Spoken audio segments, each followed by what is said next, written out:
The Amazing Spider-Man, issue 102. If Morbius doesn't kill Spidey, the Lizard will. All new. Vampire at Large. If you'll notice, they spelt Morbius wrong on the cover. The Amazing Spider-Man. The title says it all. Vampire at Large.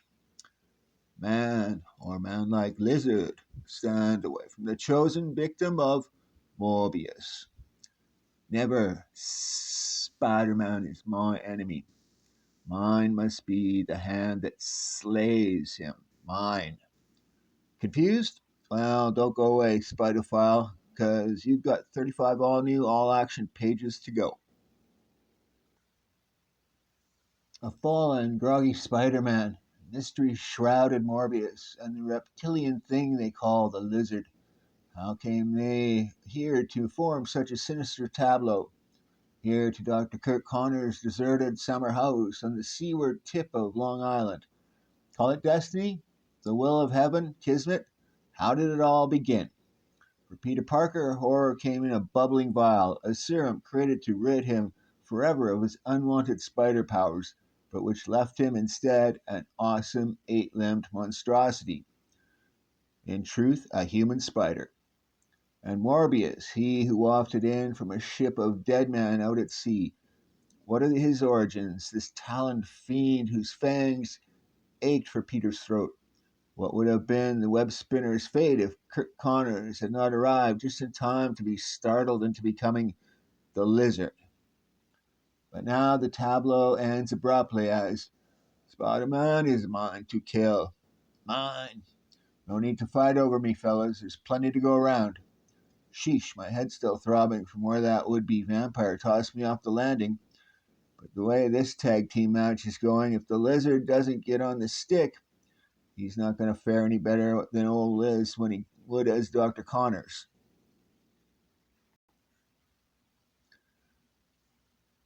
And 'twould seem that Spidey's eyesight at least is unimpaired. I know not who you are, nor what you are, but you'll find Morbius far more powerful than he seems, while you shall find that I am precisely as strong as I appear, which is strong indeed.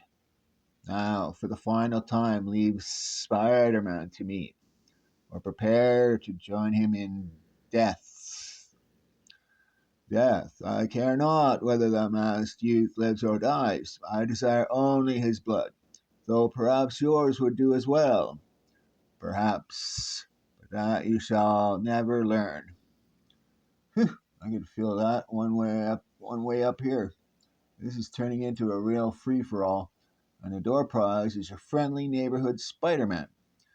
Spaced out as I am, maybe I could still leap in and decide this thing one way or the other. But which way? I sure can't root for Morbius. Whoever he is, he's out for blood, my blood. But there's no trace of Doc Connors left in the Lizard, and he's the one who really loathes me. Maybe I have no choice but to let them slug it out, wear each other down for a while. So it looks like matters are about to be taken out of my hands. I was right. The Lizard's been belted into one of Doc's far-out Framatisas, and he's taking in enough voltage to light up Macy's Christmas tree. Unless I miss my ever-loving guess, the Lizard's had it. Huh? Now what the devil? Of course, just now Connors is an easier target than I am, so Morbius is going to help himself to a long, tall bite, right in the Lizard's scaly neck. So it looks like it's time to stop playing Peep and Tom and play Hero Man if I'm up to it. Ugh. What the hey? Either I'm not as weak as I feel just now, or else this creep's a lot lighter than he looks. Fool, cold though it be, I would have feasted upon the blood of fallen man monster, not your own. And feast I must, for Morbius is not like other men. Mister, you've got ghost white skin, eyes like blazing candles, and bones that have got to be hollow. I didn't think you were John Q. Citizen, but just who the devil are you? I am Morbius. That is all you know, or need to know. And now, he's going to cut out. I can sense it. Wait, You fascinate me. Tell me more.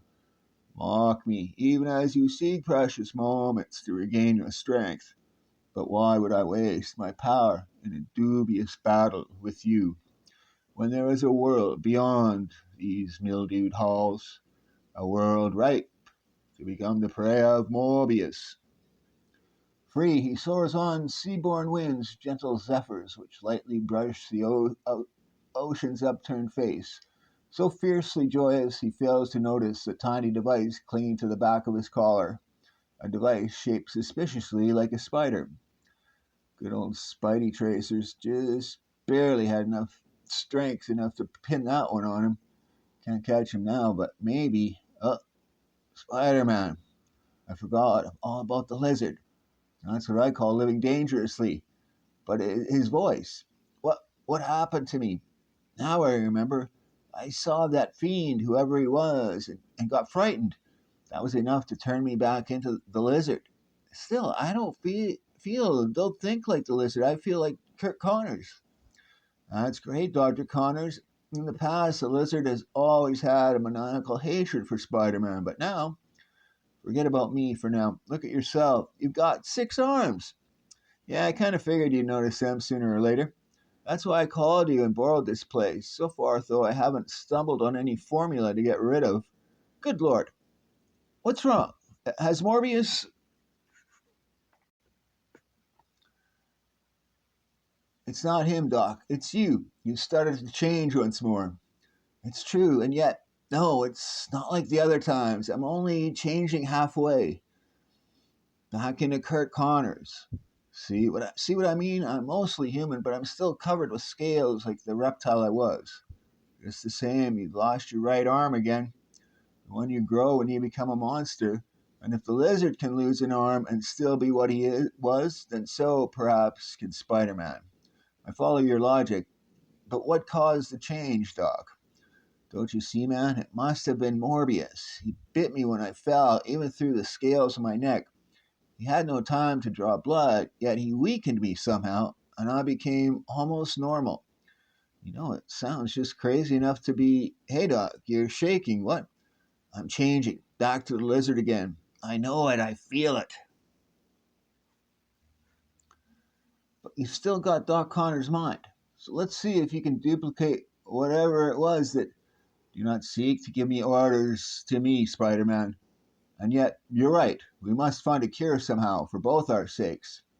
If only I could leave, try to catch Morbius before he really harms someone. Yet there's something in Connor's voice, some slight hint of the lizard's brain back again. I don't dare leave him alone. If only I could help you, at least do my share of the work. But my hands, they're too awkward now to handle delicate machinery or test tubes. Your job is to tell me what to do, Doc. Besides, for once, having 6 hands might just be a plus, now that I'm learning to control them. Of course, that hardly means I'm becoming attached to them. Just sit back while this little gadget separates a few chemicals for us. Yes, but I feel so helpless, like a caged animal. Hours pass, hours of frustration and anguish, and of something more. We must find the cure, we must. And yet, why should I want to be Kirk Connors ever again when I can be the lizard?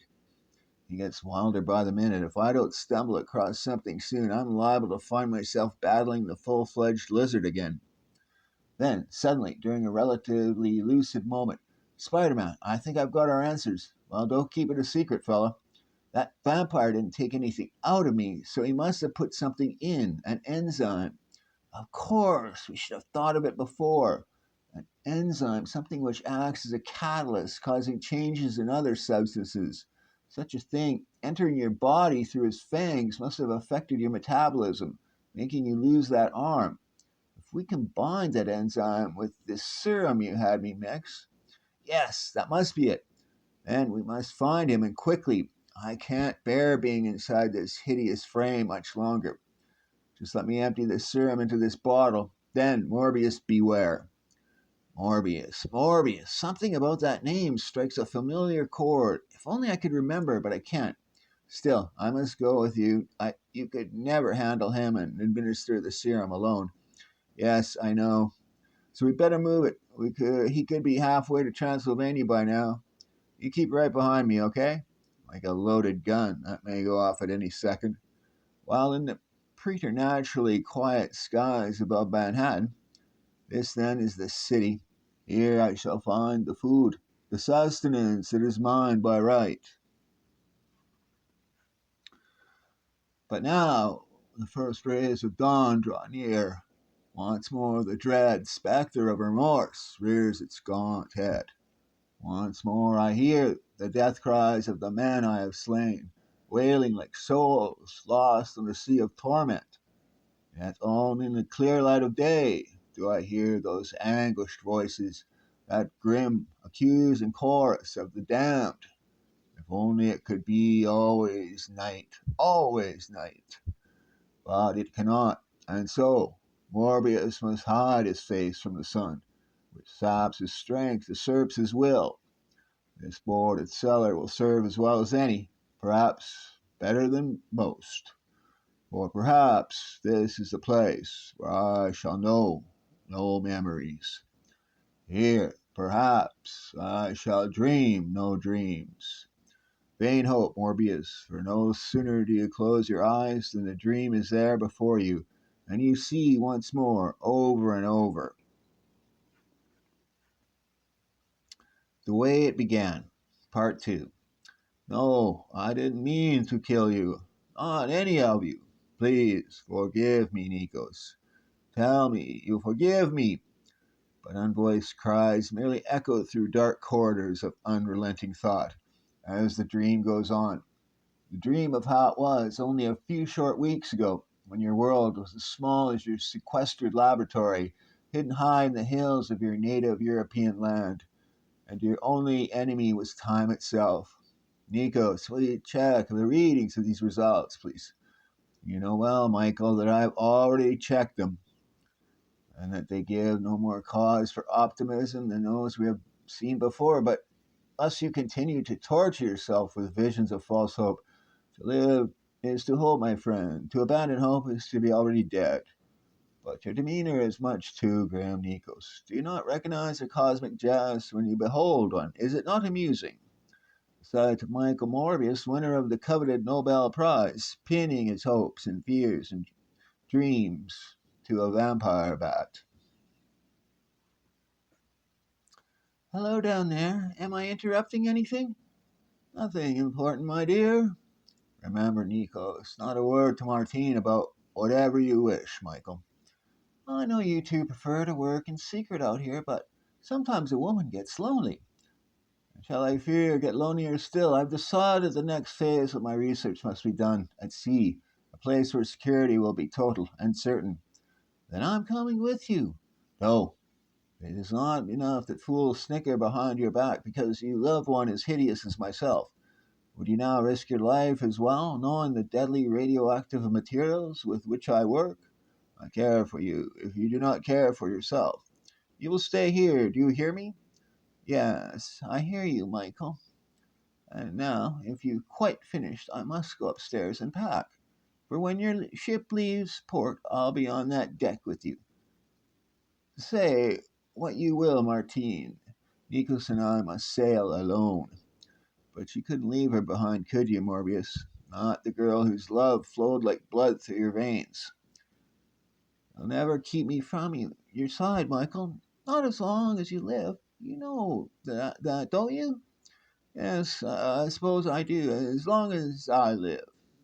The irony of Martine's words haunted you, Morbius. Haunted you the length and breadth of the sun-drenched Mediterranean.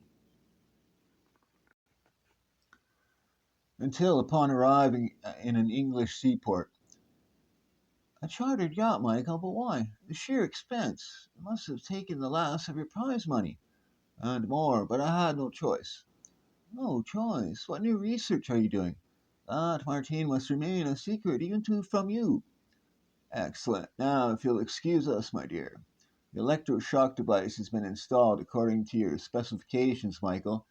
It then, even as the door slammed shut. Never speak of my work here again, in front of her. You know my orders. Yes, Michael, but Martina is a courageous girl. It is not her courage, I doubt, Nikos, but my own. The fluids we distilled from the bats have not slowed the illness which it gnaws at my body, my very soul. Still, don't you think she deserves to know? She does indeed, yet if she knew what we planned, she would try to stop us. No one but we two, old friend, must know that a rare disease dissolves my very blood cells, or that if our work here is a failure, I shall never live to see the land again. How hard it was, Morbius, that night, that final night with her. Please forgive me, Martine, if I leave you early this evening. There are routine matters I must check in the laboratory below. Of course, I understand, my love, but do not work too long. You seem so pale. Does she suspect, Michael? I think not. Yet, we must hurry when time grows short. Unless this shock treatment succeeds, all against all hope, all odds, I'll measure out my life in days, perhaps hours. I know, but electrical creation of blood cells is something never before attempted, let alone achieved. If only we had time to gauge all possible results, all potential side effects. And yet, as you say, we have no choice. For what side effect could possibly be worse than death? Did you sense it then, Morbius, in that moment? Did you glimpse the unspeakable answer to Nico's question? In that single searing instant when time and space were shallowed in gaping maw of pain. I can't stand it any longer. I'm turning this accursed thing off now. Are you all right? You screamed. Yes, I'm fine, but weak, so weak. Help me, remove this suit. It is done, my friend, but what of this suit which you wore as a secondary insulation against the shock? No, let it be, for now I feel so cold, and the lights in this place, they seem much too bright. In here, Michael, you can rest in here. Yes, rest. That is all I need, a few moments' rest. You meant that when you said it, Morbius, you really did. And yet, even then, you knew. Feeling better already, old friend? I'm glad, though I locked you in for your own safety. But see, the door is open now. Now you can. But what has happened to you, Michael? You are white as a. Ah! Nikos. Oh my god. Dead. Because you loved me, Nikos. Because you cared. But perhaps you are the fortunate one. But what of me, Nikos? What is this thing that Morbius has become? The extract, the electrical shock, all acting on me somehow, turning me into, you know the word well, don't you, Nikos? And the word is vampire. Air, must have air. Must think what to do, get help. Martine, asleep there in that cabin, she will help me. She is compassionate, warm. Yes, warm. Rich blood coursing through her veins, with blood which, God forgive me, what am I thinking of? Not that, anything but that. Better far to end this stillborn mockery of life. Better far to die. Yes, Morbius, even here in your too vivid dream world, you know that you glimpsed the truth in that fleeting instant.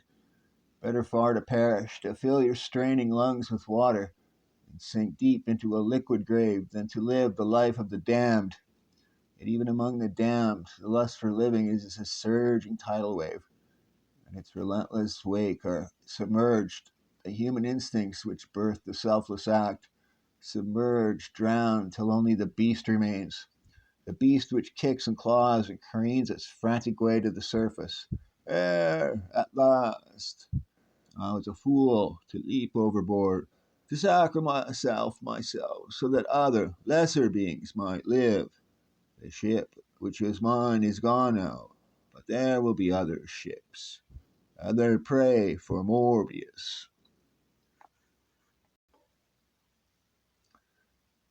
And in due course it came, didn't it, Morbius? Came along to rescue for once. Human flotsam which even the sharks did shun. My strength far greater than before, or it have drowned since then. Also, I feel so light in the water as if my very bones were hollow. But still, I thirst, I thirst, I thirst. 1,000 times have we relived this nightmare, Morbius, in the course of a single day.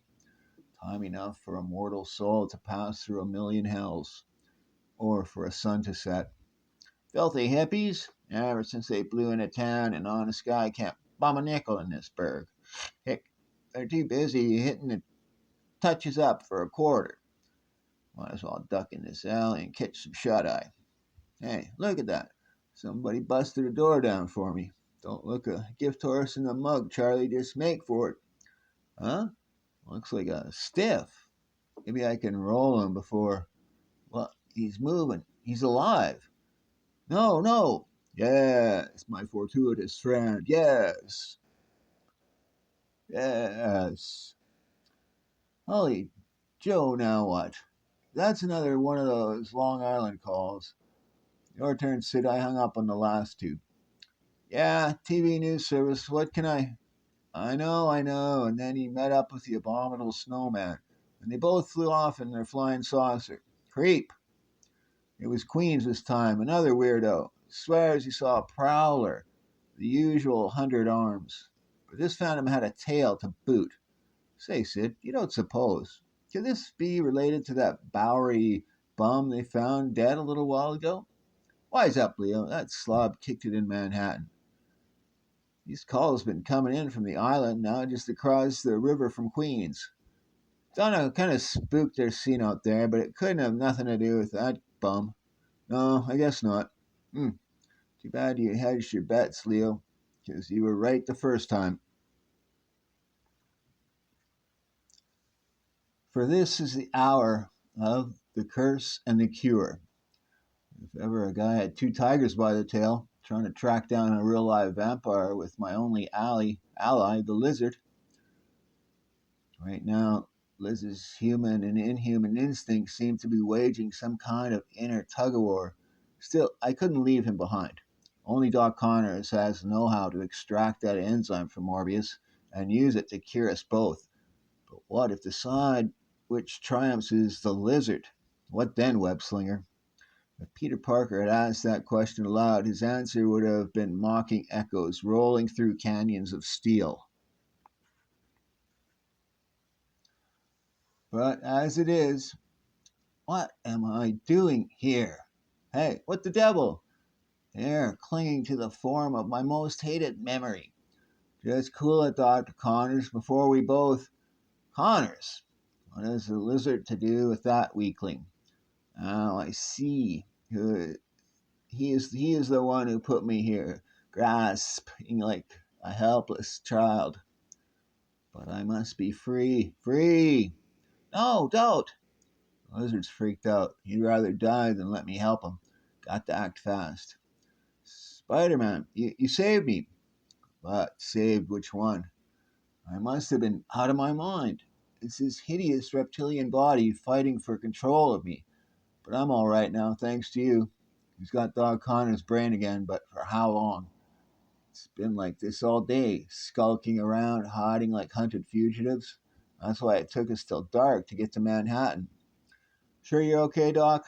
Yes, but each time the attacks grow stronger, stronger. The next time I may turn on you, try to kill you. Let's get going. We've got to find that mystery man before it's too late. Too late for both of us. Footnote. Life is a strange indeed for that very second. Too late for both of us. Something else is thinking the self same thought as Kurt Connors. Someone else who is dear to Peter Parker. Don't be so melodramatic, Gwendolyn. So Pete was a bit rude on the phone. That doesn't mean he no longer loves you. Everybody has a bad day now and then. That was his. But then why hasn't he called back these past 2 days?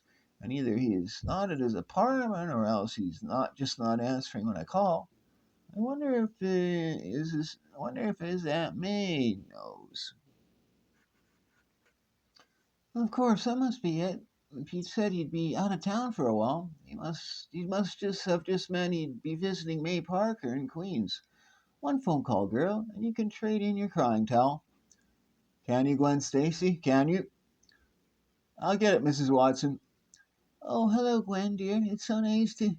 What? Why? No, he's not here, but I'm certain he would have told me if you were going away. Is there anything? No, nothing's wrong, Mrs. Parker. And I'm sure you're right. If Pete had told anyone he was leaving town, it would have been you. Better show this to Jameson right away. Now, somebody spotted the Long Island Phantom prowling around near the docks. Add that to the murdered derelict they found, the blood drained from his body, and it's been anything but a slow news day. Say, Jonah, did you... Don't bother me with that now, Robbie. In case you didn't know, it's the Daily Bugle's in trouble. Big trouble. If you mean that recent circulation drop, I mean that. Plus, those hefty pay boosts I had to give out last month to stave off a strike. Plus, the fact that our biggest advertisers seem to be switching to TV spots. I'm telling you, mister, if something doesn't happen fast, there won't be a Daily Bugle. But now, while you and J. Jonah Jameson ponder that possibility, Fun City faces circumstances far more deadly. Free. Free at last of the numbing doubts, the flaccid remorse which haunts me in the heat of the day. This is my hour, that time when darkness wraps the city like a shroud, when each shadow can come to sudden snarling life, and when Morbius can feast. That's a right pretty speech you got there, Morb, but I'm afraid you just went on a diet. You! Please, no names, and I assume that you was plural. Got to subdue Morbius, get that enzyme before the lizard acts up on me again. This is one time I'm lucky I've got 3 right fists, but I'll be even luckier if I can get rid of them.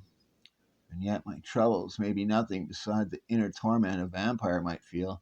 I wonder if... Hey, come back here. I want to help you as much as ourselves. Morbius needs nothing, wants nothing, save human blood and life. Ha! Now to... What?